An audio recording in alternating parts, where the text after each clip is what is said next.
Hey everybody, welcome back to another Diecast review. Today we are taking a look at Jeff Gordon's 2005 Martinsville raced version ARC. They did not make the Elite in this car. Came without a box, came with a tiny bit of damage. Oh, decent amount, but it's there. But anyway, this was from the spring Martinsville race where he finished first, and the second place finisher was Casey Kane. I believe that was his final runner-up finish before he did finally crack his first win at Richmond a few weeks later.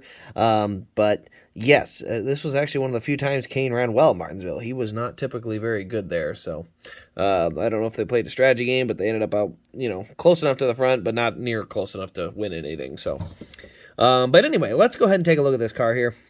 So the first thing I always notice on this car, no Goodyear Eagle on this left front. It is completely wore out. You can see scrapes all the way around it. Right rear, or left rear, sorry, has most of the Goodyear rubbed off, but you can still at least see some of the lettering. You can see some marks over here on the left front. You can see we've got the number 24. We've got that blue metallic paint. There you can see we got DuPont. You can see here we got in loving memory of Rusty Kilgore, I believe is the name. We got Pepsi, GMAC, and Lay's over here.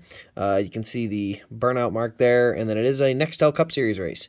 Roof flaps do deploy as it is a 2005, so that's standard. And then you got some rubber particles at the front of the roof.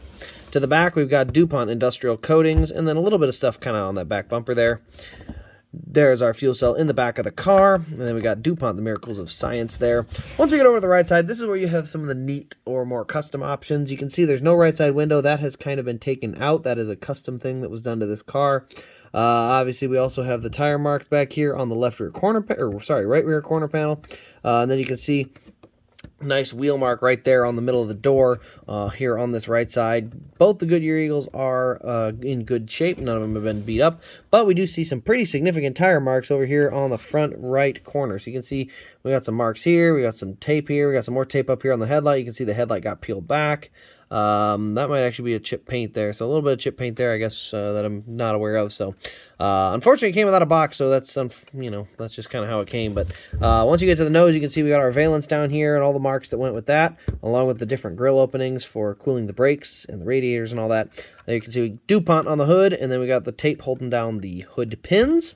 Let's go ahead and pop open the hood and take a look underneath. We do have a red underneath the hood, and you can see all the rubber built up around the sides here. But then we just have our engine detail in there, which is the red block, silver valve covers, black belts, and then you can see actually the radiator kind of flopping around a little bit. I guess that's fairly normal on these cars now. I don't know. There was another car that had that too.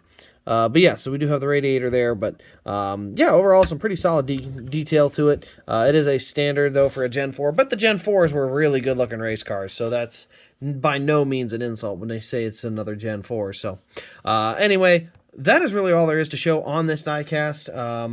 It is got heavy damage, but unfortunately without the box it also took some beating. But anyway, guys, that'll wrap it up. This has been Race Craze. Let me know your thoughts in the comments below. All that fun jazz. But other than that, thanks for watching, and we'll see you in the next Diecast review.